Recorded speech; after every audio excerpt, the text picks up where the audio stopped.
Hey, what's going on? Chris Orzechowski here from the emailcopywriter.com. Today, I want to share with you the 5 most common welcome sequence mistakes that we see when we're working with clients. So, at my agency, Orz Media, we work with tons of e-commerce brands and other brands who do a lot of business online. Whether they're digital product creators or selling physical products through an e-commerce store. And we've looked through hundreds and hundreds of accounts, and we noticed that whenever it comes to welcome sequences, so those initial sequences when someone first signs up for your list, there's usually a lot of common mistakes people tend to make. And when you make these mistakes, you're probably going to leave a lot of money on the table that should be yours, that should be in your bank account. You're going to leave that on the table as a result.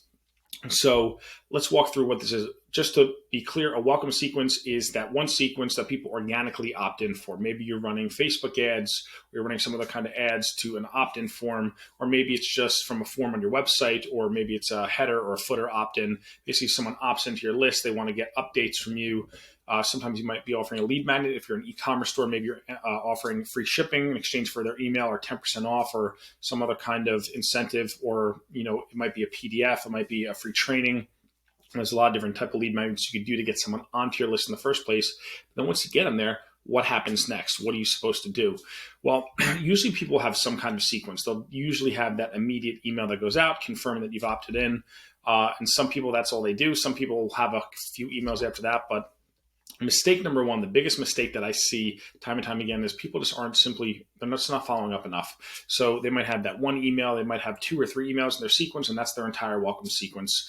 And I think if you're doing this, you're probably losing a lot of sales, because what happens is some people are ready to buy that very same day. Some people might need more education, they might need more content, they might need more nurturing in that relationship to get them over the hump to actually make the sale, right? Just because they don't buy on day 1 doesn't mean they're never going to buy. They might end up buying on day 7 or day 10, but if you're not sending emails on those days, then there's a good chance that those customers or those future customers or should-be customers are going to go through that sequence. The sequence is going to end, and hopefully you catch them with other follow-up emails. But if not, if you have nothing else going out, you're going to be losing out on those sales. So definitely follow up more. What we found is for most of our clients, a good benchmark to kind of deviate from is having about 7 to 10 emails in that initial welcome sequence. If you're in that range, you're in a pretty good spot, and you should be capturing most sales. In fact, what we've seen a lot of times is that if people will have like a 1 or 2 or even 3 email welcome sequence, when they extend it out, when they go to 7 emails, or they go to 10 emails, usually about 50% of sales will come from that back half of that email sequence if you do it right. So if you just have a really short welcome sequence and you're leaving out some of those emails, you're probably losing out on at least 50% of your sales. Mistake number 2 is waiting too long in between sending out those emails. So sometimes people will have, you'll sign up for their list, you'll get that first email, and 3 or 4 days might go by, and then email 2 goes out, and then another 3 or 4 days goes by, email 3 goes out, and so on and so forth. And I just don't really understand the point of this, because if you're running ads, you're probably showing your ads to those potential customers on a daily basis. If you have TV commercials for your brand, you're probably showing those every hour on the hour, right? You're showing these things all the time. But with email, people get a little bit weird. They say, well, I can't email my subscribers every day, especially if they're new. I don't want to freak them out.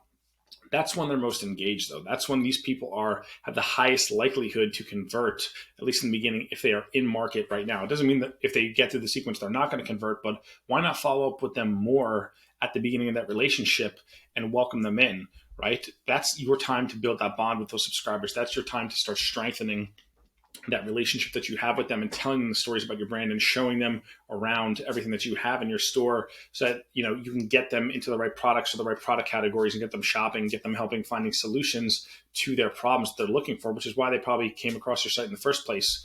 So don't wait too long in between emails. You could send an email every single day. There's nothing wrong with that. People are not going to freak out, and if they do, they probably weren't going to buy anything anyway, so I wouldn't worry about them.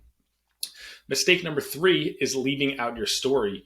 So it's kind of funny, like there's so many brands that we've worked with, and they have, they're usually the first welcome sequence email will do pretty well, because if they're offering a coupon, let's say you give a 10% coupon or whatever the case is, in that first email, people go, they look in their inbox, they grab the coupon, and then they buy or they don't buy, right? Now, we had a client who was doing that. They were running a similar type strategy. I forget the exact discount, it might have been 15% or so, but they offered that 15% off coupon in the email. And we said, okay, that email is converting well enough, but I think we can make it convert even better. And we took the email, we copied it, and we added one thing to it. The only thing we added to that email, the only difference, kept the same subject line and everything else, the only thing we added was their origin story. So we took their story and put it in that very first email. We ran a head-to-head A/B split test. It was pretty crazy what happened, because our email, the one with the story, the longer email with even more text in it than what they were running before, that one actually converted 50% more sales than their previous old email that didn't have the story. Now, why is this? Why does this happen?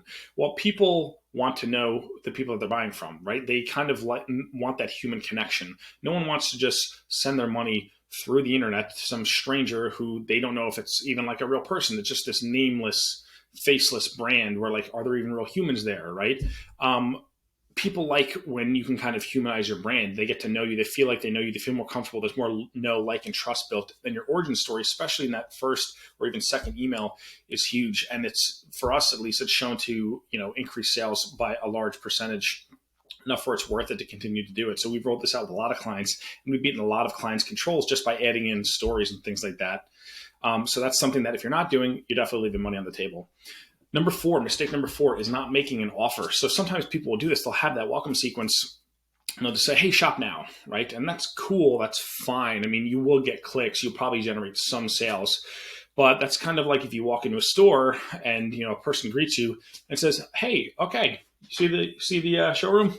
Here's our products. Have fun. Let me know, if you need help. Like, that's a decent experience, but it's probably not a great experience for the customer. So can you walk them through popular products? Can you help them make determinations between different product categories and help them, shuffle them into the right digital aisles, essentially, within your store? There's lots of different ways and you could do this, or you could just make a specific offer, maybe for a flagship, most popular product, something you should start off with, right? But if you're not making an offer and you're not making that effort to kind of get people into the right products, then again, you're leaving money on the table with your welcome sequence. The fifth mistake that people make, mistake number 5, is forgetting to use a deadline, or just not having a deadline at all. They'll say, hey, here's your incentive, here's your free shipping, here's your coupon, whatever it is, your discount code, and then it'll just never end. And there might be times when it makes sense to do this, right? Depending on the typical sales cycle. And what we found is if you add in a deadline, you're going to knock people off the fence, right? It's okay. You will make some sales if you don't have a deadline. But what we've seen is through the welcome sequence, what happens is there's a lot of sales at the beginning. You'll still make sales towards the middle of that sequence. But when you introduce a deadline towards the end of that sequence, you're going to get a huge spike up of sales because people say, oh, this is the last day before the code expires. I have to actually use this coupon code or this incentive today. So they have to pull the trigger. So those are the 5 biggest mistakes. And actually, I'm going to give you a 6th bonus mistake. Ready for this one? This is unannounced bonus for free. Mistake number 6 is writing your welcome sequence without using my print newsletter, Make It Rain Monthly. Now, in case you're new around here, you're not familiar with my newsletter. What I do is I actually send out a newsletter like this in the mail every single month to my subscribers. And let's open this and kind of show you what we got going on here. So it's a print newsletter. This is last month's issue. And it's called Make It Rain Monthly. And this one is the Ultimate Welcome Sequence Part 1. This is the January 2022 issue.